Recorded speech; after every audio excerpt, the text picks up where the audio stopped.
Benjamin was recently diagnosed with a peanut allergy. He attended a birthday party and unknowingly he ate a peanut butter brownie, which later resulted in an incredible visible red, itchy rash that rapidly spread across his whole body. His neck, chest, arms, legs, face, and lips. Within a short period of time, his tongue began to swell up, which caused him to have trouble breathing. Benjamin was experiencing a severe allergic reaction. Luckily, he was able to give himself a shot of medicine, and after a visit to the emergency room, Benjamin was without any life-threatening symptoms. Food allergies are a serious concept and can be life-threatening. In fact, recent studies have reported that the prevalence of food allergies in children have increased by 50% between 1997 and 2011. It's safe to say that food allergies are indeed on the rise. To understand what a food allergy is, we will first discuss, the definition of a food allergy. Then we will discuss the symptoms of an allergic reaction before finally discussing the cure or lifestyle changes you may need to make. First, what is a food allergy? A food allergy occurs within the body's immune system, and it's when it sees a specific food and it sees it as toxic or harmful, and it reacts by causing symptoms. These substances are known as allergens. When the person is exposed to these allergens, their body instinctively flags them with IgE antibodies and eventually mistakes them and triggers an allergic reaction. Here's a video that I found that breaks it down with more visuals that'll be easier for you to understand. In simpler terms, a food allergy occurs when the immune system mistakes a protein in food as harmful and creates antibodies to fight it. But let's get specific.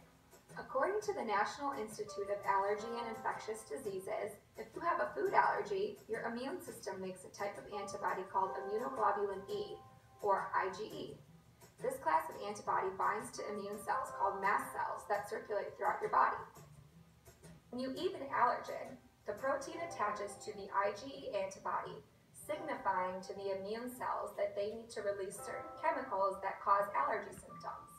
Because mast cells and basophils rapidly release these chemicals, reactions typically occur within 30 minutes to a few hours of consuming or exposure to the allergenic food. So there are 8 common food allergies that we have here in the United States.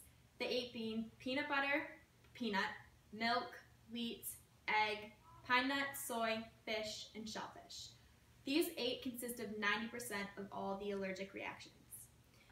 Peanut, pine nut, fish, and shellfish are more long-lasting allergies, while milk and wheat, egg, and soy can be outgrown. So obviously if you have a milk allergy, you can't consume milk, and then if you have a peanut allergy, you can't consume peanut. But it gets a little bit more harder for you to distinguish because you have to look at the ingredient list on each of the food to see. So some symptoms of the food allergies or an allergic reactions. There's 2 different types of symptoms. You can have a digestive reaction symptom, or you could have more of a visual types of symptoms. Symptoms and or reactions occur within 30 minutes of ingesting the food. If you have a digestive reaction, you can have either vomiting, diarrhea, nausea, stomach pain, or excess gas. And then more of a visual reaction would be hive, rashes, itchy, swelling, like swelling of the tongue, as I mentioned. Cure and treatment. So our last point of discussion will be about the cure and treatment. Spoiler alert, there is no cure for allergic reactions. They can be managed, but they can be managed by like antihistamine and epinephrine. Antihistamine would be more if it is a mild reaction, and epinephrine would be if it's pretty serious. And if you do have an epinephrine, like would be injected with an EpiPen, then you would have to be going to the emergency after for just follow-up care. Also, as far as treatment goes, lifestyle changes probably will need to be taken.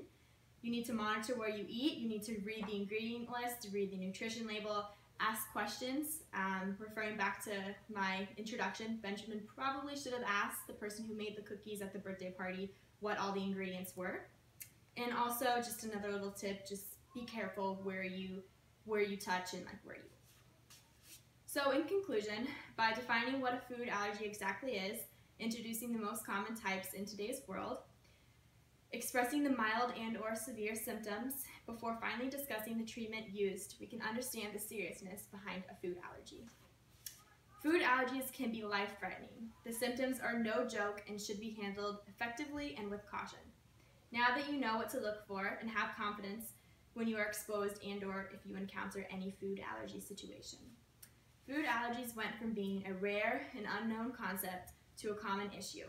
Per Susan Perscott, food allergy has emerged as an unanticipated second wave of the allergy epidemic, dramatically increasing the burden of allergic diseases in infants and in preschool children. You, yes you, might even have a food allergy you are not aware of yet, or your children might have food allergies. Until a cure is dissolved, the only hope is to continue to educate others. If you're concerned about yourself or a loved one, make sure you schedule an appointment with your doctor to see if you, along with millions of other people, need an EpiPen as an everyday companion.